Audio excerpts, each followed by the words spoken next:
अस्सलाम वालेकुम student, class 10th biology chapter number 11। आज हमने इसका टॉपिक पढ़ना है किडनी फेलवर। इसमें हम उसके काजेज़ यानी कि वजूहात, सिम्टम्स, अलामात, ट्रीटमेंट, इलाज पढ़ेंगे। ट्रीटमेंट के दो तरीके हैं, डायलिसिस और किडनी ट्रांसप्लांट। किडनी ट्रांसप्लांट तब की जाती है जब बिल्कुल किडनी डैमेज हो जाती है, और डायलिसिस उस वक्त जब अभी किडनी कुछ काम कर रही होती है। डायलिसिस के दो तरीके हैं, पेरिटोनियल डायलिसिस और haemodialysis. Kidney failure means complete or partial failure of the kidney to function. अब है उसकी causes. Diabetes, mellitus and hypertension are the leading cause of the kidney failure.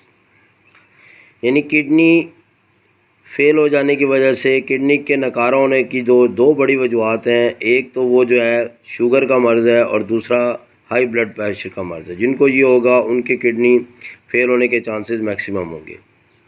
In certain causes यानी कुछ और वजूहत भी हैं। Sudden interruption in the blood supply of kidney, कि अचानक किडनी को ब्लड सप्लाई रुक जाए। And drug overdoses may also result in kidney failure, कि अगर बहुत ज़्यादा जो मंशियात लेते हैं वो ज़्यादा लेंगे तो भी किडनी फेल हो सकती है। सिम्टम्स, अलामात। The main symptoms of kidney failure is high level of urea and other wastes in blood, which can result in vomiting, nausea, weight loss, frequently urination and blood in urine. Excess fluid in the kidney may also cause swelling of the legs. यानी kidney में जब ज़्यादा urine होगी या waste products होंगे तो हमारे legs भी स्वेलिंग करेंगी। पिछली जितनी भी थी वो पहले भी पढ़ चुके हैं, उनका आपको पता है। Feet and face and shortness of breath, human के सांस लेने में भी प्रॉब्लम होना शुरू हो जाएगी। The kidney failure is treated with dialysis and kidney transplant. Dialysis mean the cleaning of the blood by artificial ways. There are two main methods of dialysis. Peritoneal dialysis. In this type of dialysis, the dialysis fluid is pumped for a time in the peritoneal cavity, कि dialysis fluid को peritoneal cavity में कुछ वक्त के लिए pump किया जाता है प्रेशर के साथ, which is the space around gut, जो कि डाइजेस्टिव ट्रैक्ट के गिर्द एक जगह होती है। Cavity is lined by peritoneum. Peritoneum contains blood vessels. Peritoneum में blood vessels मौजूद होती हैं। When we place dialysis fluid in peritoneal cavity, waste material from peritoneal blood vessels diffuses into the dialysis fluid. जो waste material होते हैं वो peritoneal blood से जो है डायलिसिस फ्लूइड में चले जाते हैं, which is then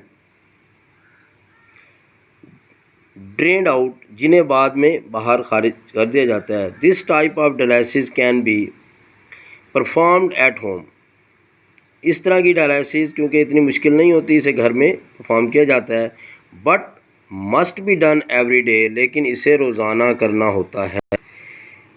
haemodialysis. In haemodialysis patient blood is pump through an apparatus called dialyser, के जो मरीज़ है उसके ब्लड को एक ख़ास अपरेटस होता है जिसे डायलाइज़र कहते हैं, उसमें पंप किया जाता है।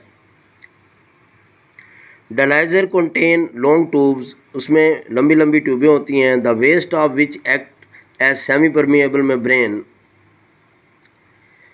the walls of which act as semi-permeable membrane, उसकी दीवारें जो है semi-permeable membrane के तौर पे काम करती हैं। blood flows through the tubes while dialysis fluid around the tubes. Blood जो है उन ट्यूब्स के अंदर होता है और जो डायलिसिस फ्लूइड होता है वो ट्यूब के गिर्द होता है। Extra water and waste move from blood into the dialysis fluid. The clean blood then return back to the body. और जो साफ खून होता है वापस जिस्म को चला जाता है। The hemodialysis treatment are typically given in dialyzer centre 3 times per week. ये देखें डायग्राम में एक पेशेंट है और इस तरफ जो है ये एक डायलाइजिंग मशीन दिखाई गई है जिसमें ट्यूब्स मौजूद हैं। ब्लड जो है वापस यानी कि जा रहा है। उसमें देखें यूज़ डायलाइजर फ्लूइड है और फ्रेश डायलाइजर फ्लूइड है। जिस तरह कि अभी बताया कि इन ट्यूब्स के अंदर जो है ब्लड होता है, ये यहाँ से ब्लड आ रहा है इस मशीन के अंदर और ट्यूब्स के गिर्द जो है ये डायलाइजर फ्लूइड होता है फ्रेश, और जो बाद में यूरिन को लेके इसमें आ जाता है और अल्टीमेटली खून जो है दोबारा बॉडी में वापस चला जाता है। बेटा ये लेक्चर हमारा कंप्लीट हो गया है। आई होप कि आपको समझ आ गया होगा। आपने इसको अच्छी तरह से याद करना है। थैंक्स। अल्लाह हाफ़िज़।